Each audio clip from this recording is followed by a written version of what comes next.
The art of positive self-talk is one of the most overlooked opportunities to shift your entire life. In an earlier episode, I discussed how our thoughts and emotions influence our state of being and how our thoughts and feelings truly do determine the quality of our life. So then how do we improve our self-talk to get the results that we're looking for? I'm Marcy Langlois, and you're listening to Living Beyond Limits. Today, we're going to explore where the negative self-talk comes from, but more importantly, learn how to rewrite the script. You might be asking yourself, where does the script originate anyway? And what determines that script? When I went to the Meadows, a drug rehab and trauma recovery center, to do some intense trauma work around my car accident, I was deeply immersed into the teaching of Pia Mellody, John Bradshaw, and Peter Levine, all leading pioneers in the trauma recovery field. I learned a tremendous amount of information about how the scripts that run my internal dialogue and how they came to be. What I learned is so fascinating and has brought me a tremendous amount of understanding about why we end up with the stories and scripts that we do. It's largely in part due to the way that our brains function. These teachers discussed how the first 7 years we are alive, our brains are functioning in a theta wave. And then I went on to locate an article for you published by Craig Gustafson to the National Library of Medicine on the jump cell culture to consciousness by Dr. Bruce Lipton. And what they discussed was how our brain waves are in a theta state for the first 7 years we're alive. So why does this matter? And why am I bringing this up? Not to bore you, I promise, but simply to educate you so that you can understand how this comes to be. So what is the theta state and why is it so important and relevant? Well, theta brainwave frequencies are incredibly slow. They're associated with light sleep, meditation, and hypnosis. And it's important because it is the state that directly accesses the subconscious mind. And the subconscious mind runs 95% of our lives. While your brainwaves are in the theta state, you store every thought, emotion, experience, and situation that you encounter in your subconscious mind. So let's take a travel back in time and think back to when you were 5 years old and what your life might look like on any given day. Let's say you go to school and the kids tease you. They give you a hard time that day. And then when you get home from school, your parents are fighting. Your mom's made dinner and you sit down at the table and then you spill your milk all over the dinner table. Then your mom yells at you. Well, here's how a 5-year-old's brain might process that information. The kids don't like me, so something's wrong with me. My parents are fighting, and it must be because of me. And now I have made a mess, and my mom is really upset with me. So the final analysis and conclusion that your 5-year-old self would arrive at might be something like this. No one likes me, and I can't seem to do anything right. Every single one of these events that I just named are all stored in that 5-year-old subconscious mind, and they're writing the script for your own inner dialogue. So you multiply out this moment from birth until 7 years old, and that's a lot of experiences and situations of going to school, being teased, spilling your milk, your parents fighting, etc. Our brains are these incredible instruments that science is just starting to really figure out. They're starting to explore the amazing capacity of the brain. The closest metaphor that I can think of for our brains is a computer. This is the only way I was able to ascertain all the information that I learned at the Meadows and really make sense of it. All of the information that's stored in our subconscious mind is what the computer runs as the script. The voice inside your head from birth forward. The script just runs over and over again unless we are able to intervene and download some new software. We're stuck with the script that was originally installed in the first 7 years of our lives. And that script influences the outcome of each day based on what we think and how we feel. Are you starting to see how relevant the theta state is here? I don't know about you, but my first 7 years of life were incredibly chaotic and trauma-filled. Also, I grew up feeling like nothing I ever did was good enough. In addition to that, the way that I looked and the way that I felt about the way that I looked really was not good. This created a really terrible, self-critical, unkind internal dialogue, which was my script. What messages, spoken or unspoken, did you pick up on while your brain was developing?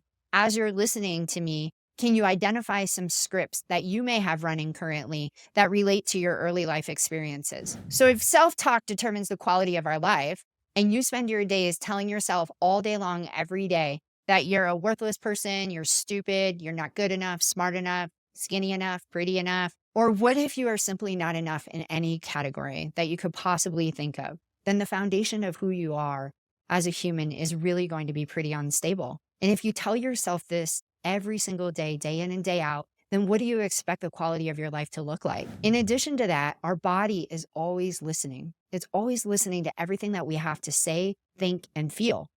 Ultimately, these old programs of not being enough also impact the body's health and wellness. Take the time to learn how to talk to yourself in a loving way because it affects every aspect of your life. Honestly, I wasn't even aware that I was speaking to myself in a way that was so unkind. I had no idea that I said these mean, nasty things to myself that I would never say to anybody that I loved or cared about. Such as I would make a mistake at work and I would say to myself, "Oh my God, you're so stupid. Look at how stupid you are." The truth was, I wouldn't talk to my good friend or my coworker like that if they made a mistake. So then why? Why was I able, or I thought I was able to talk to myself in this way and thought that that was acceptable? Well, it was the script. It was the script that was running in my brain that was installed so long ago, and it was just running on autopilot. So if you go back to the whole metaphor about the computer, then you could say that my motherboard was completely defective. The operating system in my brain was not working correctly. Instead of accessing the situation at hand and knowing, Marcy, you're just a human being and you're at work and you've made a mistake. No, what happens is the brain accesses the subconscious mind and it just starts running all those old tapes from the most critical parts of myself. And what ends up happening is that I beat myself up with my own thoughts and my own words. When we think about this on a much more macro level, the self-critic ends up bleeding into how we perceive the world. So if I'm this critical of myself, then I'm going to be this critical of others. So how do we learn to change this inner dialogue? The first step to changing the inner dialogue is recognizing what script we have running. What's your own personal narrative? Next is starting to understand who we are. Why am I talking to myself like this? Ask myself these questions. Once I started paying attention to what I was saying to myself, I was honestly mortified to hear how I spoke to myself. This is the beginning, though, of coming into relationship with ourselves. And this is such a powerful experience. Most people today live their lives trying to outrun themselves, trying to escape themselves in whatever way they can, because it's painful to be human and it's painful to have these human experiences. It's incredibly painful to live inside your own mind with someone that tells you all the time that you don't measure up, that you fall short every day of your life, and that you're just not enough. That's an incredibly painful place to be. And then after all that, you have to acknowledge and swallow the big truth that it's yourself that is causing your own pain. In an attempt to avoid the pain, we try to find all these different ways and places that we can escape these feelings, to escape the pain or our lack of acceptance of ourselves. The only place that I found relief from this was by taking the quest to find out who I am. I had to take the time to dig deep and inquire, why is it that I talk to myself this way? What I discovered is that the internal disgust, self-hatred, and shame that were driving the self-deprecating dialogue. Just acknowledging this is a huge step. It doesn't feel good, but it's a huge step in the right direction. It's just the beginning of the process, truly. This takes time to start unfolding all of these things because you have to go all the way back to the beginning. The only way out is through, and you can't go forward without healing the past. What I discovered is that I'm this person who is full of fear that you won't love me. And I'm terrified that you're going to leave me. And so because of all of this, it feels so scary to be who I really am. The notion that you would possibly accept me as I am never even felt like a real possibility because I don't accept myself. So how could you possibly accept me? I implore you to ask yourself, where are you hung up? What are some of the common themes that you see in your own life? Are you fearful, angry, defensive? If so, then what part of yourself are you trying to protect? Identifying these parts is what allowed me to start tuning in to hear what the internal chatter was and what it was saying to me. Holy smokes, it's my own worst critic. It tells me all the time, over and over, things that are simply not true and completely unkind. I would ask myself, what part of me then is being so judgmental currently?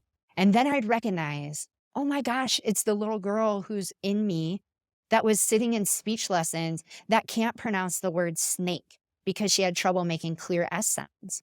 I had to go through this process of befriending that part of myself I had to start having compassion for that little girl who spoke different. I had to have compassion for the little girl who had to attend speech lessons while all the other kids were outside playing or getting to do their work in class, while I sat in speech lessons and felt stupid. I had to acknowledge that she felt like she wasn't worth anything. And I had to have compassion for all the parts of me that felt like they didn't deserve anything good in life. So, what part of yourself is needing your attention and compassion? And how can you show up for those parts of yourself? For me, it was starting a new dialogue, replacing the old script and downloading a new one. The key was starting to gain perspective by starting to let these parts know that they were perfectly imperfect, just as they were. I had to see their pain and feel it. As I was able to do this, then I recognized that I have lived through all of these experiences. And in doing so, I have a tremendous sense of compassion for myself. It's a full circle moment. Can you see, though, on your end, that you've lived through all of your experiences and you've made it? You've made it here in spite of all of what you have lived through. Can you feel how huge of an accomplishment this is to still be standing after all of what you have experienced? Can you acknowledge how difficult the things were that you've lived through, but you still made it?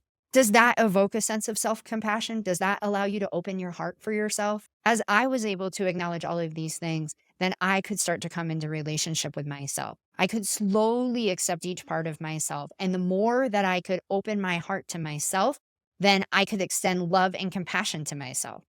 And then once I was able to do that and start extending the love and compassion to myself, then the more I was able to start recognizing when I was speaking to myself terribly and recognize how unloving and unkind it was.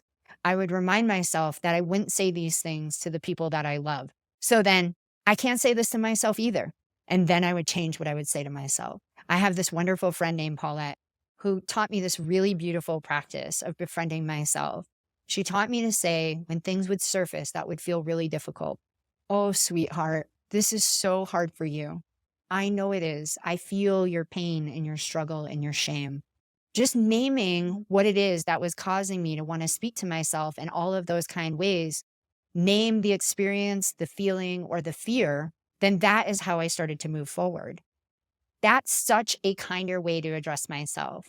So much kinder than saying, "What the hell is wrong with you? Why can't you get this right? Why don't you know better? You've done this 100 times before." Feel the softness in your voice as you touch your own heart and you feel your own pain. Feel how that changes the way the body responds to what you're saying. For me, my whole body softens. It's so powerful. Can you feel this? Notice how that has the power to create our reality and how it has the power to shape our thoughts, our next thoughts towards ourselves and then to the people around us. The way that we speak to ourselves is everything. I hope that you're going to take the time this week and examine what programs are in your hard drive and see if your motherboard has some defects that could use your attention. Take the time to walk yourself back to the beginning. Name your stuff with honesty and acknowledge you have made it. See where you can open your heart to yourself and find the sweetheart within yourself. Soften, open, gentle. If you felt like this week's episode was helpful, please sign up to receive all future episodes on my website at marcylanglois.com. Until next week, always be aiming to live beyond limits.